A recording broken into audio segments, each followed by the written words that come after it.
Let's face it, at some point in your life, someone's going to disrespect you. It might be subtle, like being dismissed in a meeting, or it might be loud and direct, like being insulted to your face. And here's the truth most people don't want to hear. You can't stop it from happening, but what you can control is how you respond. See, the question isn't if you'll be disrespected, it's when, and more importantly, how will you handle it when it comes? This is where the wisdom of the Stoics comes in.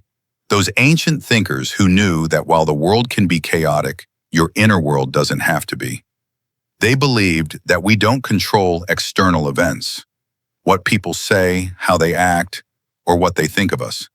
But we do control one thing, our reaction, our interpretation, and that makes all the difference.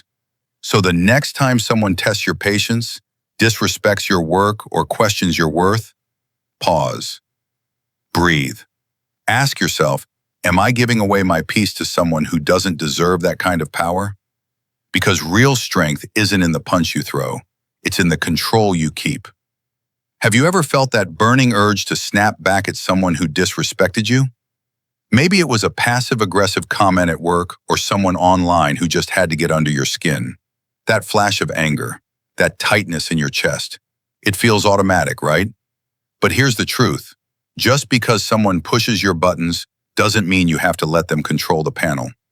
The Stoic philosopher Epictetus once said, if someone succeeds in provoking you, your mind is complicit in the provocation.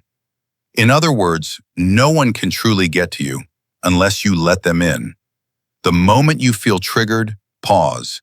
Just for a second. Notice the feeling without feeding it, and ask yourself, is this really worth my peace of mind? Does this insult change who I am? Am I giving away my power to someone who hasn't earned it? When you don't react blindly, you take your power back. You become the calm in the chaos, not the fire, but the flame that doesn't flicker. Because real control isn't about dominating others. It's about not letting others dominate you. Here's a powerful truth that can change how you see disrespect. Not all insults are about you. In fact, most of them aren't.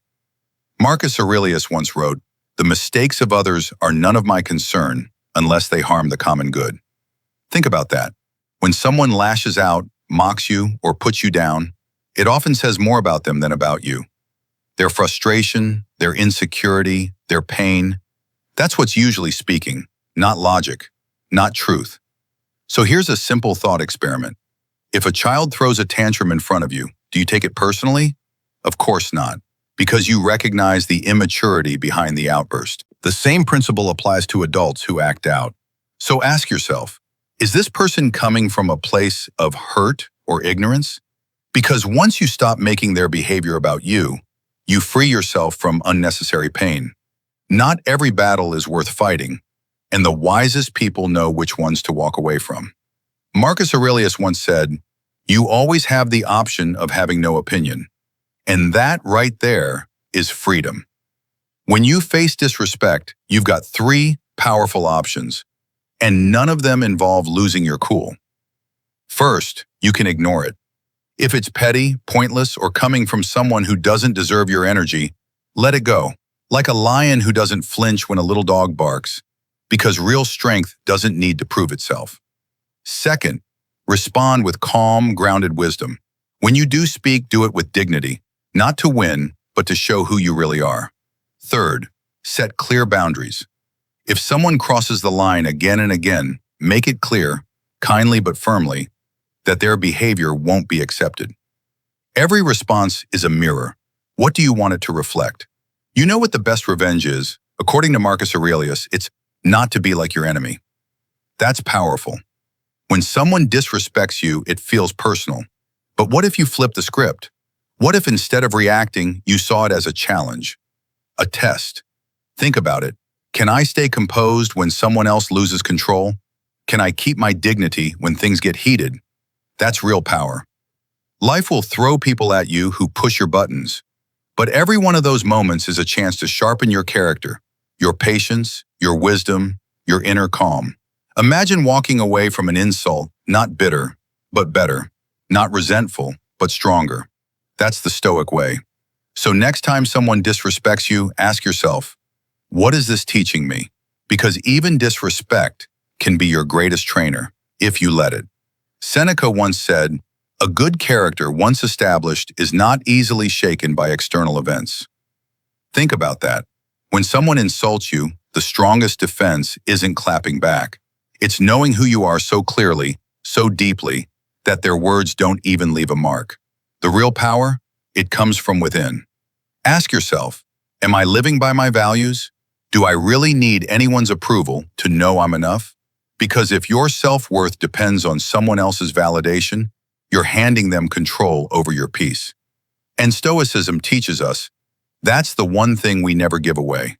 You don't need revenge, you don't need applause, you need integrity, inner peace, virtue.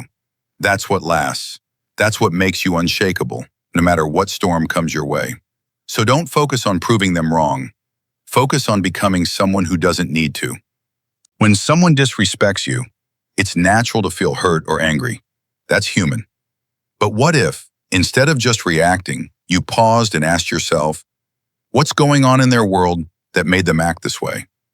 People don't always lash out because of you. Sometimes they're hurting. Maybe they're burned out. Maybe they feel invisible.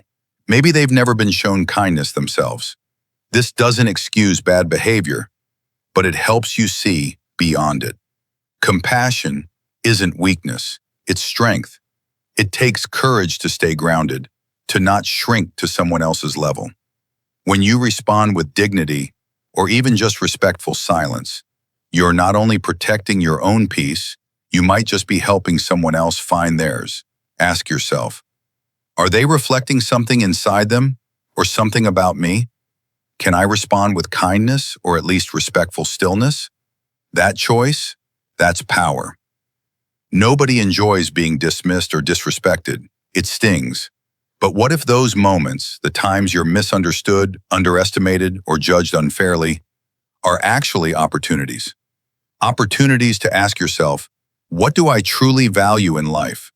You can let the wound make you bitter, or let it forge your strength. Use it to build deeper self-respect, to clarify your principles, and to rise above the noise. Not every pain needs revenge. Some pain is meant to be transformed into purpose, into resilience, into wisdom. Because when you live by values greater than pettiness, you don't just protect your peace, you inspire it in others.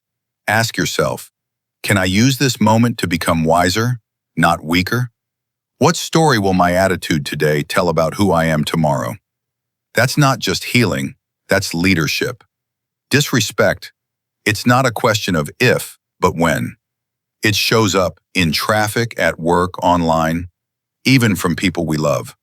We can't always control that, but we can control what happens next, and that, our reaction, is what truly defines us.